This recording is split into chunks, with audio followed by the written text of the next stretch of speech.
প্রিয় গ্রাহক, আপনাদের জন্য একটা বেশ সুন্দর পরিষ্কার পরিচ্ছন্ন পরিবেশের মধ্যে আপনাদের জন্য একটি বাড়ি নিয়ে এসেছি। ২ কাঠা প্লাস জমি রয়েছে। জমিটির উপরে বাড়িটি রয়েছে। ২ কামরা বেডরুমের সিঁড়িঘর করা আছে। Toilet, bathroom, kitchen room, dining সমস্ত কিছুটা কমপ্লিট বাড়ি রয়েছে।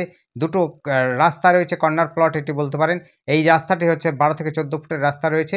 এই রাস্তা ধরে আপনি এই যে টোটো অটো চলছে দেখতেই পাচ্ছেন। এখান থেকে একদিকে কাঁচরাপাড়ার দিকে যেতে পারেন, কাঁথা ওয়ার্কশপের দিকে যেতে পারেন, আরেকদিকে হচ্ছে হালিশহর স্টেশনের দিকে যেতে পারেন। আপনারা চাইলে পরে কিন্তু মোটামুটিভাবে সাইকেলে যদি যান স্টেশন এবং হচ্ছে ওয়ার্কশপের দিকে মোটামুটিভাবে আপনি ধরে নিন ৫ থেকে ৬ মিনিট বা ১০ মিনিটের মধ্যে আপনি কিন্তু পৌঁছে যেতে পারবেন। অর্থাৎ ২.৫ কিলোমিটার, ম্যাক্সিমাম ২.৫ কিলোমিটার দূরত্বে রয়েছে হলো হচ্ছে স্টেশন, হালিশহর স্টেশন। বিশেষ করে এই জায়গাটির নাম হচ্ছে সুভাষনগর হালিশহর পেঁপে বাগান। পেঁপে বাগান বলা হয় এই জায়গাটাতেই। দেখুন বাড়িটি কিন্তু আবার বলছি ২ কামরা রয়েছে, টয়লেট, বাথরুম, কিচেন রুম সব কমপ্লিট আছে, বারান্দা রয়েছে এবং কর্নার প্লট রয়েছে। ধন্যবাদ, দেখতে থাকুন, কল করুন, কমেন্ট করুন। থ্যাংক ইউ আপনাদের।